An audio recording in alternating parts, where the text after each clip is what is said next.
What's going on, guys? Welcome back to the Watch and Cut channel. So today I got something pretty cool. I haven't done a video in a while, have I? Anyways, let's continue along. I haven't bought a multi-tool in years. So how did I come up with the idea of finally coming around doing a video and buying a Leatherman? Why did I do that? Well, it's simple. I've always had a car knife, like a blade in the car to cut a seatbelt in case of emergency or whatnot. And I did have like a Hinder Gerber rescue knife. I did a video on it years ago, but I deleted that old stuff for some reason. But here's what I was talking about. And that's kind of like the theme of what I thought like I should have in the car, because typically I always think like a knife is like the main tool that does most things, right? Like I'll use the handle as a pommel, like you can use the tip, a certain way as a screwdriver. And, obviously that's not good for the knife, but there's always that mentality that in an emergency, I would use a knife that way, right? So instead of going through all that and never got around to replacing like having a blade in my car, because I always have one in my pocket, I thought to myself, well, I should have one, and something that kind of always stays in there. And so I came up with the idea instead, to get a multi-tool, because if, like, for example, the radiator hose blows or something like that, it's cool to have a knife blade, a screwdriver, a pair of pliers, and all that, a bunch of stuff all into one, right?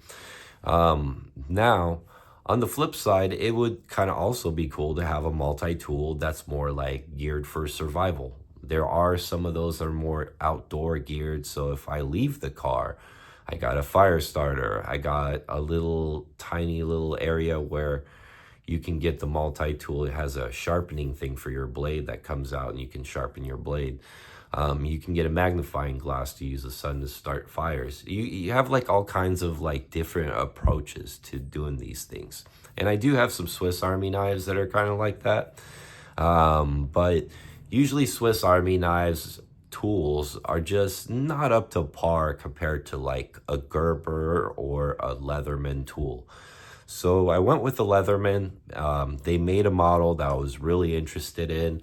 There's a couple really cool things about this that made it like where I thought this was the right one for kind of an emergency tool I would like to have on me in case stuff happened or I broke down or whatnot. And I came up with this.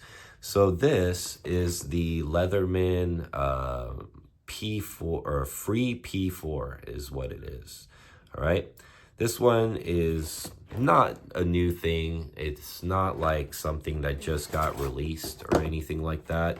It's been around for quite a while. Leatherman itself is a very old American-made standing company. I didn't actually read to see if this was made in America. I would assume it is.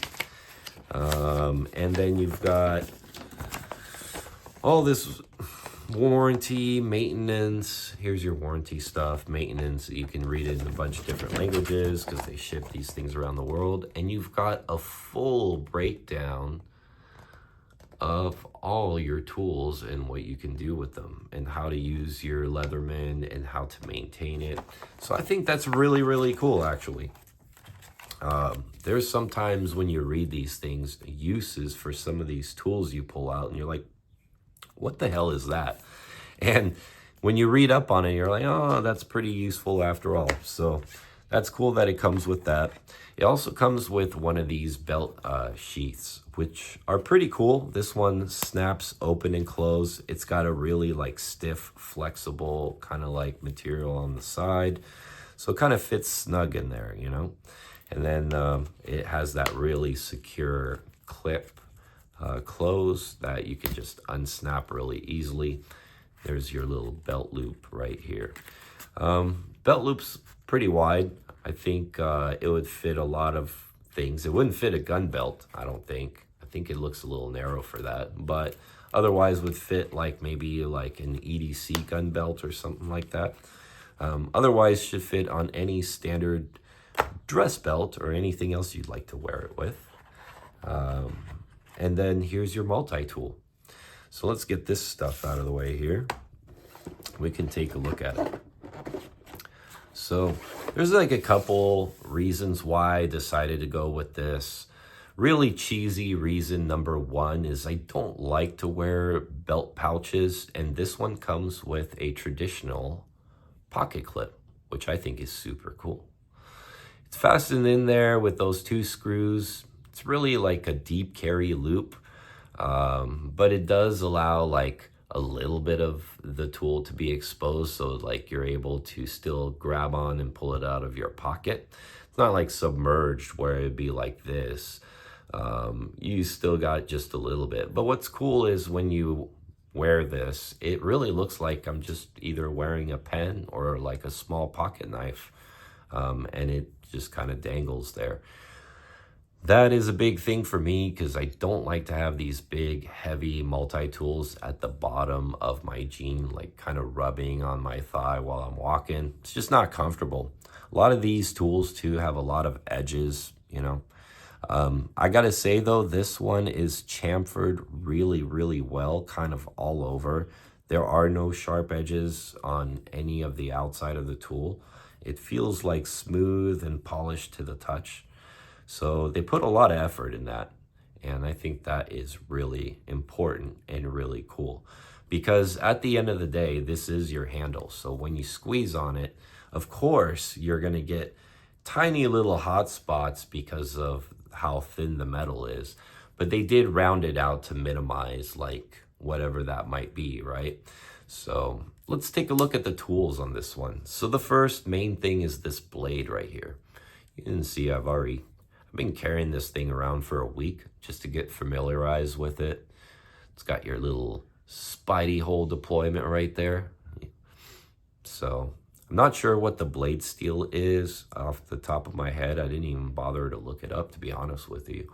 So I'm just gonna like put it up here on the screen. When I look it up, I'll post it there. But I did cut a few things with it, and it cuts great. It's actually like, it is kind of like, it's like shaving sharp. Here, I'll show you a little, look at that. And just, yeah, it effortlessly pops hair. So it is really sharp out of the box. And then to actually release, it locks in there. But you just pull that little lever up and it releases the blade. Now what's cool about this knife, all the tools that you want can be accessed one-handed, which is really cool. Here's the other side right here. That's the scissors. Nice little stiff spring too. These are super sharp, nice and lined up too.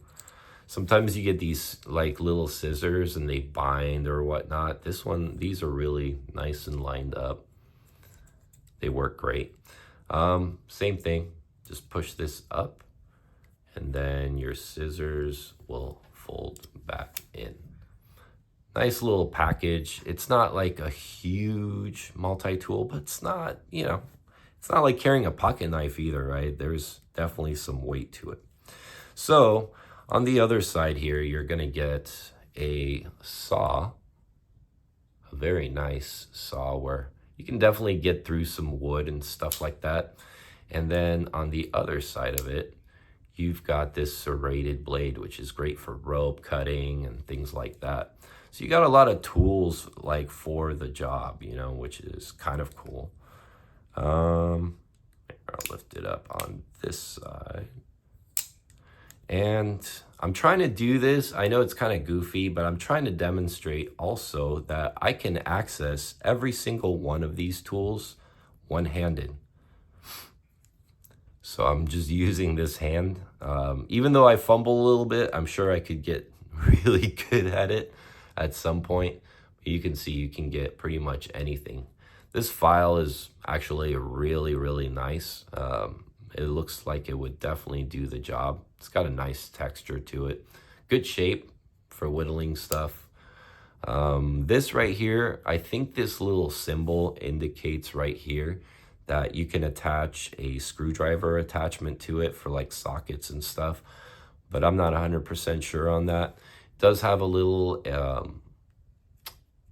measuring device, like some marks there, so if you want to measure something small, I guess you can kind of use this for reference. So kind of a ruler. And then you have your awl if you want to puncture or like sew something, get some thread through something. And then of course your good old can opener, which is always a good old school tool to have, but I don't know how much people eat stuff out of cans anymore, you know? Yeah, that's back in the day. Except for my Spaghetti-O, of course. Look at this. We've got a flathead, nice reinforced too. And then you got a Phillips. And you can see these tools are pretty substantial. Like they're not like little skinny mini tools, you know? So I do really like that. So you got both screwdrivers on this side. Now, as far as the pliers, they call this thing the Free P4 because, well, it kind of like opens freely, as you can see, which is kind of cool. So let's take a look at the pliers. Now the pliers are cool. You just keep an eye on this little ledge right here, and this little edge will meet right in here. It's like a little spring-loaded detent lock system,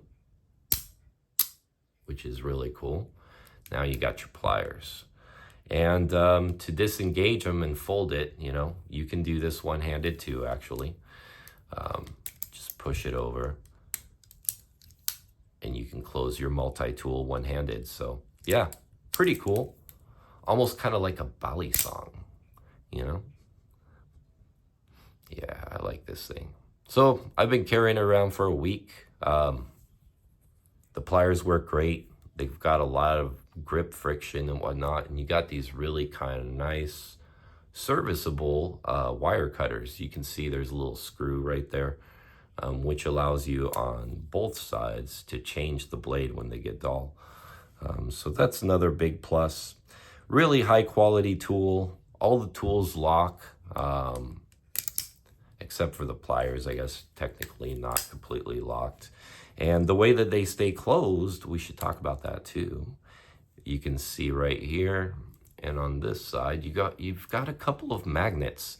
So this thing stays closed magnetically, and you can see it does not, yeah, it doesn't come open very easily. There's a little ledge, also kind of like a little lock, and they're kind of opposite. So that also allows like doesn't really have much play side to side either. It's locked in pretty well. So just enough that the tool is obviously like easy to open and close. But other than that, this thing is super sweet. So yeah, the Leatherman Free P4, ladies and gentlemen. I kind of looked at this, and it does look like you could probably take it apart and service it, I would assume, because you can see it's got some Torx right here. Not something I think you'll ever really need to do. I mean, unless you put this thing in like fish gut bucket or something like that. But other than that, yeah, I think this thing is made to last the long haul. So a lot of cool little innovations. The magnetic deal is pretty cool. I like the pocket clip that keeps the knife nice and kept away in my pocket. I really also like the way that the knife can be unlocked right here at these ledges. There's nothing goofy up here to undo it. And I also like the fact that all the tools can be accessed one-handed. As goofy as I did it, you know, I'm sure there's people that can make it like, you know, super fancy and stuff. I just found that like regardless, like if I really ever needed to use this thing one-handed for whatever reason, they always talk about emergencies where you injure an arm or a hand you can't use, you know, then this tool would actually be pretty ideal for that. Although, if you only have one hand, you ain't gonna accomplish much, right? But it's something. So let's do some specs on this guy here. I'm just kind of curious. So the thickness is what I was really the most curious about. So the average body here is like 0.67. Your average pocket knife is probably like 0.55. If you get up at like where the screws and stuff are, you're more like 0.74. So a little bit thicker of what you're going to be typically used to. Might print a little bit, right? But not really, actually, because I wore this all week and you couldn't even tell. It looked like I was just like wearing a pocket knife. So even with the clip, here you go, less than an inch. Let's check the overall length of this guy. So you can see you got about, let's see, put it right in the middle here. About 4¼ inches, just a little over. So there you go. In this dimension, you've got about 1.5 inches wide. My scale's broken, so here's what I looked up. Here's how much this guy weighs. I mean, it's a multi-tool. What would you expect, you know? We're not really counting ounces when you're kind of trying to add tools, right? Like, I mean, you kind of want to keep things lightweight, but that's not really like the primary goal with this, you know? Although I will say I am pretty impressed at the weight that it is constructed with. So you got some Torx screws. So like I said, I think you can service this thing. Overall, I really dig this tool. Been carrying it for about a week and it's come in really handy. I haven't really used many of the tools. I did use the blade. I did use the scissors. And I did try to use the screwdrivers. They actually work better than I thought. I was kind of skeptical about this little Phillips, but yeah, it did work on a lot of different size screws, so that's kind of cool. So yeah, I totally approve of this. There's different versions you can get, guys. You can get the Free P2. It just doesn't come with as many tools, and it's kind of about like the same size, and it's like $30 cheaper. So I say go for the P4. Like, don't save any money on that. That'd be silly. So should we do some size comparisons? Yeah, we always like to do size comparisons on EDC knife channels. So let's compare it to like a full-size regular pocket knife here. So here's a Spyderco PM2, which everybody is usually familiar with. See, cutting edge wise, not bad, right? Like, not bad at all. Of course, a full-size knife is nice. You know, you got nice stout blade and everything like that. But you're not really like, they're really giving you as much blade as they can pack in this thing. Now, sometimes, you know, when you're wearing a suit or you want to be a little more sleek, you get a little tiny little blade because sometimes that's all you need, right? Like a little sticker. This is God, what is this one? This one's a Manhattan Special Ziba Shinola edition, if I remember right. Pretty cool. Very old school, M390. Spyderco PM2 with Aramis scales. Let's get some fancy stuff out. Let's here, some Damas steel here. Here's a Sharp by Design knife. Yes, looking good. Here's a CMF Metalworks Mistress. Just because this is a knife channel, we gotta show some fun, fancy knives here. Put the PM2 here. So yeah, that's kind of like where this thing stacks up. Pretty much carries like a regular pocket knife. As a matter of fact, if we take these like larger ones kind of out of the picture,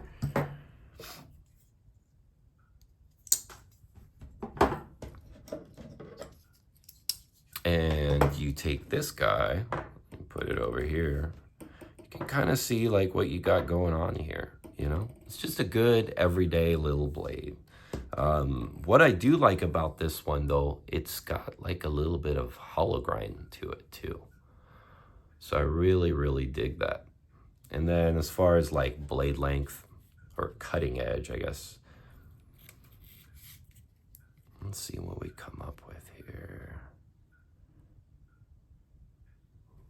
So you got about, I mean, they really tried to get close to 3 inches as far as the blade length, which is pretty cool. Even has a sharpening choil, so that's nice to sharpen it all the way to the end without you know, grinding into this thing or running into it. So you get a terminal edge at the end. Kind of a nice little feature for something that's just one of the many tools that are in this little device. So anyways, I think that will do it. So what do you guys think about the Leatherman Free P4? It looks pretty cool, very nicely finished. I like how thick the tools are on it, and I like how durable it seems to be made. Only time will really tell when it comes to durability, but in all honesty, I mean, when you buy a Leatherman, you wouldn't expect anything less. So that'll about do it. Please leave comments down below if you have any questions or comments.